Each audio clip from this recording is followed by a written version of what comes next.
اعوذ باللہ من الشیطان الرجیم، بسم اللہ الرحمن الرحیم۔ میں ہوں ماہر مضمون محمد جلیل خان مخلص، اور آپ دیکھ رہے ہیں G S school and college tuitions coaching academy system کا یوٹیوب چینل۔ آج ہم 11ویں جماعت اردو سبق نمبر 2 جھوٹے آدمی سبق کا خلاصہ پڑھیں گے۔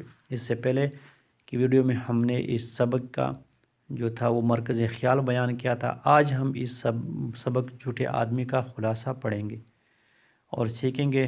آپ سے درخواست ہے کہ آپ نے چینل کو لازمی سبسکرائب کرنا ہے، لائک شیئر اور کمنٹس کریں، اور جتنی بھی ویڈیو یہاں پہ اپلوڈ ہوتی ہیں وہ سب مفید ویڈیوز ہیں، لہٰذا ان کو تفصیل سے غور سے سنیں، دیکھیں اور پھر ان سے نوٹس تیار کریں اور ان کو محفوظ کر لیں اور ڈاؤن لوڈ کر لیں۔ تو آئیں شروعات کرتے ہیں آج کے سبق کی۔ خلاصہ جھوٹے آدمی سبق نمبر 2، مولوی ذکا اللہ صاحب کا لکھا ہوا یہ مضمون ہے، یہ سبق ہے۔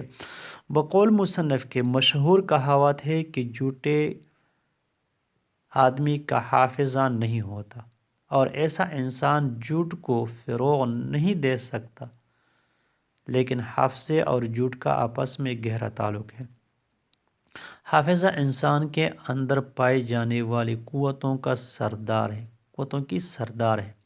اگر کسی شخص کا حافظہ کمزور ہو تو وہ شخص نہ ہی اپنے وعدے نبھا سکتا ہے اور نہ ہی باتیں یاد رکھ سکتا ہے، اور پھر مجبوراً ایک ہی کہانی اتنی دفعہ دہرائے گا کہ لوگ بیزار ہو جائیں گے۔ جھوٹ بولنے والوں کی کئی قسمیں ہیں۔ ایک وہ جو سچ کو جھوٹ میں تبدیل کر دیتے ہیں، حالانکہ اسے یقین ہوتا ہے کہ لوگ جانتے ہیں کہ وہ جھوٹ بول رہا ہے۔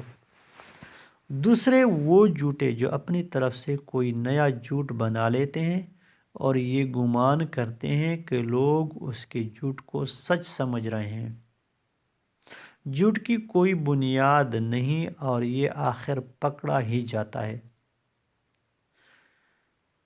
کیونکہ جھوٹی کہانیاں ہمیشہ کے لیے کسی کو یاد نہیں رہتی اور لوگ اسے بھول ہی جاتے ہیں۔ بعض لوگ فقط لوگوں کا دل بہلانے کے لیے جھوٹ بولتے ہیں اور وہ اس فعل کو اچھا اور قابل فخر سمجھتے ہیں، حالانکہ یہ سراسر فریب ہے۔ جھوٹ بولنے سے زیادہ کوئی برائی روئے زمین پر موجود نہیں۔ یہ تمام برائیوں کی جڑ ہے۔ وہ معاشرہ جہاں جھوٹ اور جھوٹوں کی کثرت ہو ترقی نہیں کر سکتا۔ اپنی اولاد کو اس برائی سے دور رکھنے کے لیے انہیں سزا دینی چاہیے۔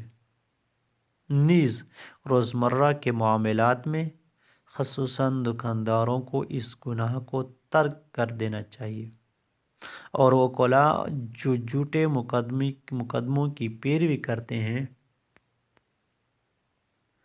ان کو بھی جھوٹ جو ہے وہ ترک کرنا چاہیے۔ تو یہ اس سبق نمبر 2 جھوٹے آدمی کا خلاصہ تھا۔ انشاءاللہ اس کے بعد ہم باقاعدہ اس سبق کے الفاظ معنی سیکھیں گے، پھر اس کے بعد جو ہے نا ہم جو مشق کے سوالات ہیں وہ سیکھیں گے۔ تو امید ہے آپ اس چینل سے بہت کچھ سیکھ رہے ہوں گے۔ اپنی پسندیدگی کا اظہار کرنے کے لیے لائک شیئر اور کمنٹس کریں، ہمیں اپنے مسائل جو ہیں ان سے آگاہ کریں۔ فی الحال آج کی ویڈیو میں اتنا ہی، مجھے دیجیے اجازت۔ اگلی ویڈیو کے ساتھ انشاءاللہ بہت جلد آپ کی خدمت میں حاضر ہوں گے۔ تب تک اس چینل پہ موجود ساری ویڈیوز جو ہیں وہ آپ دیکھ سکتے ہیں، اس سے استفادہ حاصل کر سکتے ہیں، کیونکہ وہ خالصتاً آپ کے لیے بنائی گئی ہے۔ مجھے ماہر مضمون محمد جلیل خان کو اجازت دیجیے۔ اللہ حافظ۔